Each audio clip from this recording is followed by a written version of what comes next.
Jim Rollins is back, and he acquired a banjo while I was unavailable at last year's Banjothon, and he doesn't call me at work anymore like he used to because I retired and he doesn't have a chance to call me anymore. That's right, because I'm working too much. Yeah, he's spending too many hours.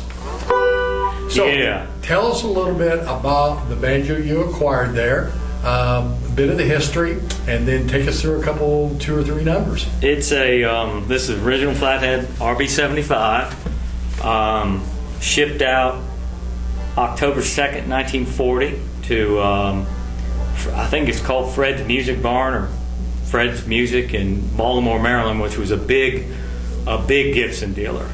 And the banjo is it's an E4370-5, and the 4370 lot is a known lot, and -1 is in my opinion a pretty classic banjo, is what I always call the Roger Bland banjo. Yes.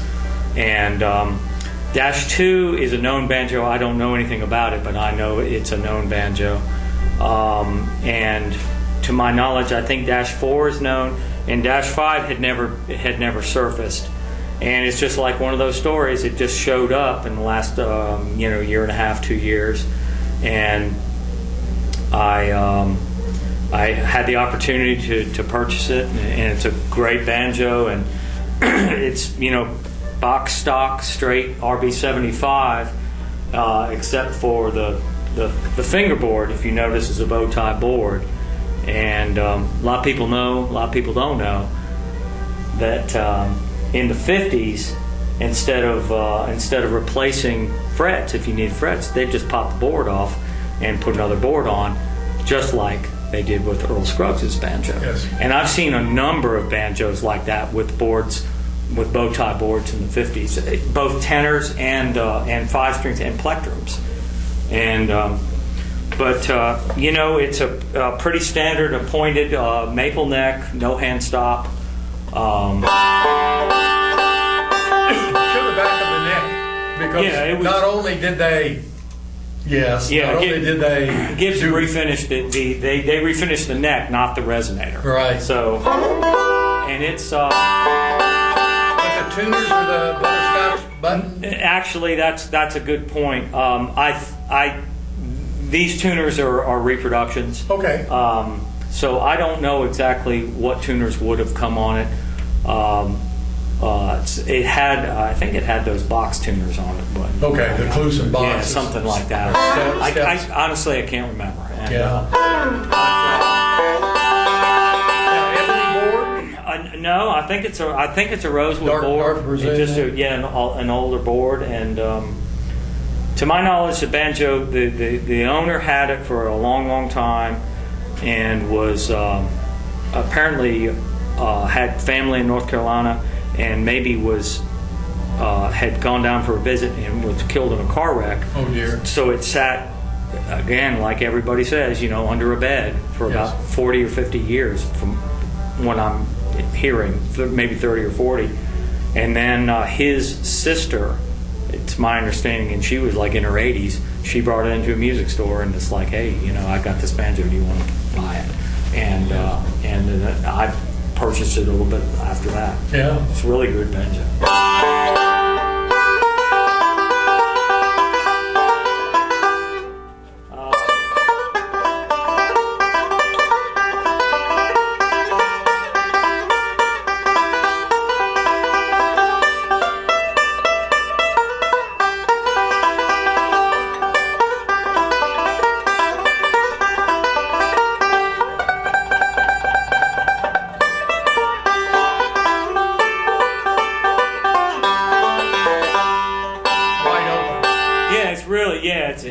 When you're out here, it's just coming out full force. Yeah, I really do like it.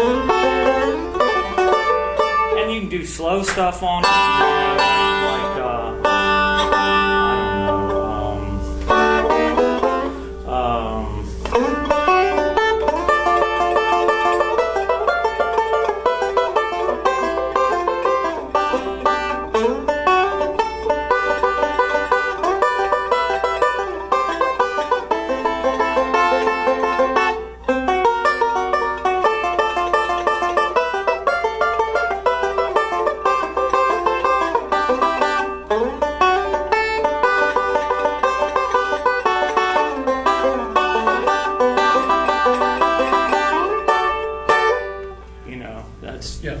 not all flatheads that I've heard respond to that style of playing equally, and some are really good and some are exceptional, and that one seems to be an exceptional sounding instrument on those passages because it projects and then it dies off. The decay is really good. Right, and thank you very much for that. I was saying this a little bit earlier today. I do, we like all these old banjos, and I've run into this, and I know you have too. But people say, well, I played a flathead and it sounded like a dog. Well, I guess I'm very lucky in that I played a number of them, and I've never played a bad one. I've played some that I think maybe are a little better than others, but that's just my opinion. Yes. And everybody's got them, and what something you might like or this gentleman over here might like might not be something that appeals to me. So I do. I try to. I just do my best to get them set up the best I can do, and I like Ronnie Bales. Yes. He's helped me out a ton, as has all of those East Tennessee guys, and Jerry Keys. Yes. And Ronnie, obviously, Jim Millsaps, Brent Layman's, Gary Gregory. I count. They're all great guys. Yeah, I count them as really my really great friends. But also, they're just. I've been playing for a long time, and there's so much that I've done so badly, and they've kind of straightened me out. Over Everybody the should last play as several badly. years. Yeah, right.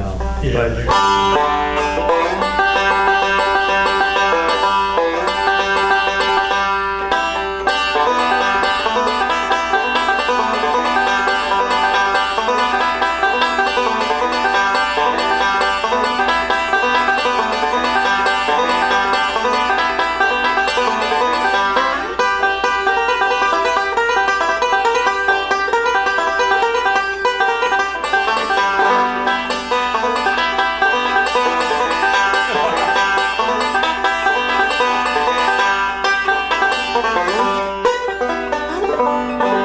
Okay, Jim, and I've never asked this on camera, tell us a little bit about how you got started playing, where you grew up, and you got to tell us a little bit about your father. oh no.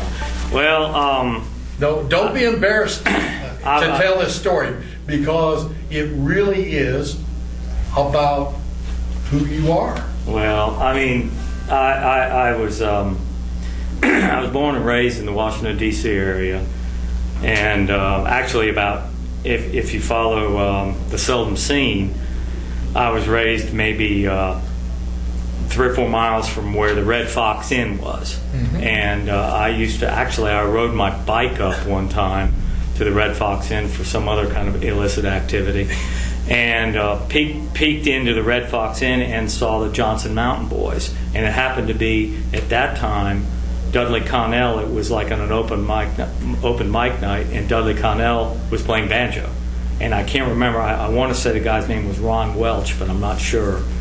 And so that was, I was 10 or 12 years old, but I mean, how I got started playing, I had a record of a 45 record of a song called "Sunny Side of the Mountain" by this guy named Jimmy Martin, and I played that hundreds and hundreds of times when I was about 9 or 10 years old. I had one of those little stereos where the speakers fold up like you have in like primary school, and so I played it and played it and played it, and till the grooves wore out, until it finally just broke. It just kind of disintegrated one day, and that made me sad. Well, and then fast forwarded, I guess, a number of years, 7 or 8 years or something like that, and I decided I wanted to play the banjo. And I didn't know anything about flathead or archtop or anything. I just liked the sound. And so anyway, I started playing, and I kind of started to get a little bit more serious with it. And I had gone to school at Clemson University in South Carolina, and ended up meeting a fellow named Al Osteen, and Al became one of my great friends and my biggest mentor as a player and a friend. And he turned me on to so much, and his record collection, which I can picture in my mind right now, is just one of the greatest things in my life to go through, look at records. So we're going through, and I'm going through all these records, and I pull out this record, Jimmy Martin, and it's like, whoa, this guy made more than one record. And then I found out, he's got them all. And then I remember asking Al one time, I said, what do I need to do to become a good banjo player? And he owned a music store on backup. He owned a music store called The Fifth String. And we were standing right there, and he goes to this little record area, and he pulled out Big and Country Instrumentals, Foggy Mountain Banjo, and a country gentleman record called Sound Off. Mm-hmm. I always call it the Cannonball record because there's a picture, they're all standing in front of a cannon. And he said, you learn everything off this and you'll be good. You're on your way. And little did I know, I haven't even scratched the surface of what those records have to offer. And but Al, like I said, Al became a very good friend of mine. He passed away about 6 years ago, and I still think of him. And I think as I've done these interviews down in the South Carolina, North Carolina area, Al Osteen cast a very, very large shadow and a very large net over a lot of banjo people. Absolutely, and not just banjo people, and not just banjo right? people, and all the you're absolutely correct. You may have heard of Charles Wood. Charles Yes. Wood has won every banjo contest there is in the world, and he's an unbelievable player. And Charles learned from Al. Kristen Scott Benson learned from Al. Yes, and there's some other lesser-known players that are just phenomenal players. A fellow named Alan Brooker, great player. Jimmy Wingate's a great player. And Al was so good, and he would do these things that weren't necessarily. He played with Jim and Jesse for a short period. And he liked those old jazzy type tunes. He'd do Birth of the Blues, and he'd do that,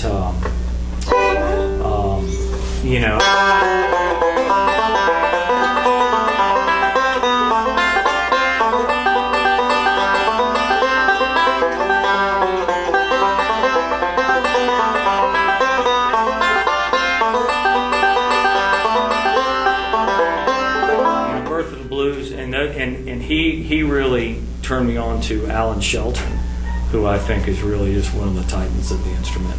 And he would do these jazzy kind of things. And I remember playing on last time I think I played with him was like a New Year's Eve thing, and I was goofing around, and I was regaling in the revelry of the day, and I started playing that.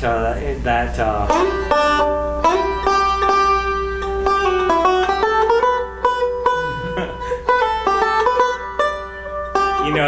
Yes. piano thing, and he was standing there, and he said, keep playing that, and I thought he was making fun of me.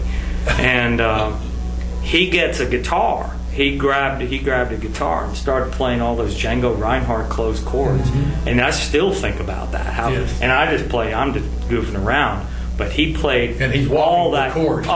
The chords. It was unbelievable. Mm-hmm. And he never played guitar, but he was that great a guitar player. Yes. And he's just a fantastic musician and a great guy as well. And he's very, very free with everything, his playing and teaching and information. He was very staunch traditionalist. Loved the Stanley Brothers. Loved certainly Jim and Jesse. Now, you spent some time with Jimmy Martin, did you not? Yeah, just 2 very, very short stints. Right. A matter of a few months each time or something like that. And I've often said I was probably the most horrible Sunny Mountain boy that ever lived. I doubt that. But and I learned a lot from Jimmy, and was actually counted myself as a friend. I mean, he'd call me. Yes. I'd say we talk, no, he talk. Yes, that's right. But yeah, he was a friend. I really considered him a friend, and I think he liked me, and I liked him. Yeah. And so I would never say anything bad about Jimmy. And he taught me a ton. And there's things even now that I'll be sitting around thinking, man, that's what he meant. Yeah. 50 His years understanding ago. of the music, the Right. way he understood it should be presented. Yeah, and it wasn't that he was the most articulate fellow. So what you had to do is kind of, in his mind, he was explaining it perfectly, and it's like my job is to understand what he's explaining. Right. And I think that's a very important aspect. I think that was the interesting dynamic between he and Monroe, because they were great together, but they could never coexist together. Well, that I can't speak to that, but Yeah. I bet that was on some long car rides. I would say so. Play another one. All right. Yeah, not talk. No, this is exactly what I wanted you to do.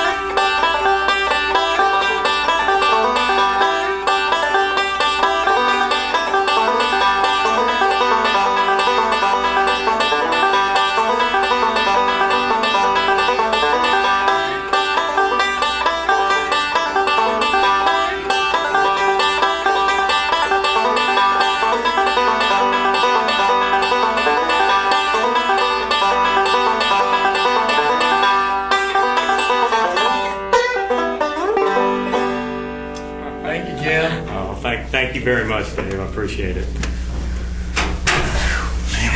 Man, God, that's just too much time.